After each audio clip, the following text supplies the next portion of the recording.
warahmatullahi wabarakatuh. Hai guys, saya Rizka Amelia. Dalam video kali ini saya akan menjelaskan tentang atau mereview salah satu teori yang ada di dalam buku Teori Akuntansi dalam Perspektif Penelitian Akuntansi. Yang dimana di dalam buku ini terdapat 13 teori. Dan saya akan mereview tentang salah satunya, yaitu Resource Based Theory.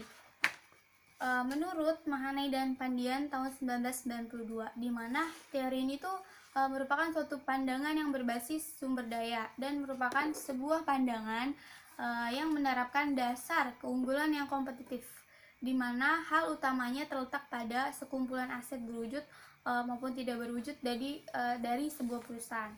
Nah, RBT ini tuh menggambarkan bagaimana kemampuan perusahaan untuk memberikan keunggulan kompetitif yang berkelanjutan ketika sumber daya yang dikelola sedemikian rupa sehingga apa aja yang dilakukan sulit untuk ditiru atau dibuat oleh pesaing. Nah, yang pada akhirnya akan menciptakan hambatan kompetisi sendiri. Nah, RBT ini tuh juga menjelaskan bahwa perusahaan dengan kemampuan yang mengelola intelektual kapital dengan maksimal, dalam hal ini seluruh sumber daya yang dimiliki perusahaan, baik karyawan atau human capital, aset fisik maupun physical capital, dan maupun struktural capital.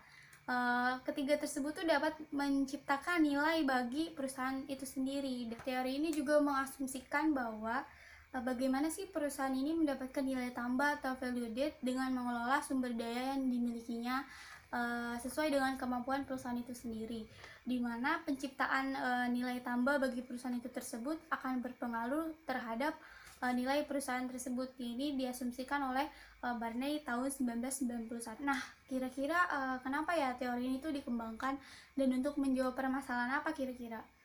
Teori ini tuh dikembangkan atau muncul karena terdapat sedikit keraguan bahwa dua asumsi dari five model tersebut sangat bermanfaat untuk mengklarifikasi pemahaman kita tentang dampak lingkungan perusahaan terhadap kinerja perusahaan.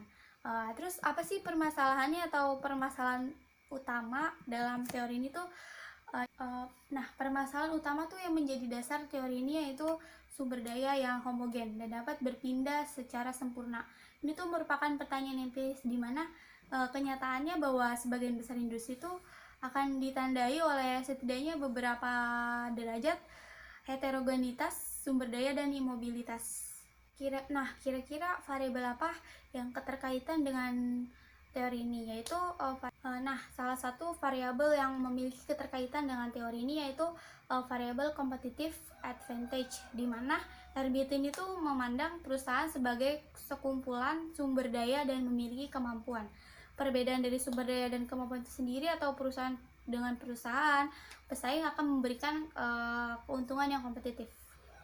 Nah, jadi dapat disimpulkan bahwa research based teori ini tuh di mana perusahaan tidak dapat mengambil keunggulan yang kompetitif yang dimiliki oleh suatu organisasi lain atau perusahaan lain karena keunggulan tersebut itu merupakan sumber daya yang langka, sukar ditiru maupun sulit digantikan atau tidak tergantikan. Demikianlah review saya. Kurang lebihnya mohon dimaafkan. Wassalamualaikum warahmatullahi wabarakatuh. Oh ya guys, jangan lupa like dan subscribe ya.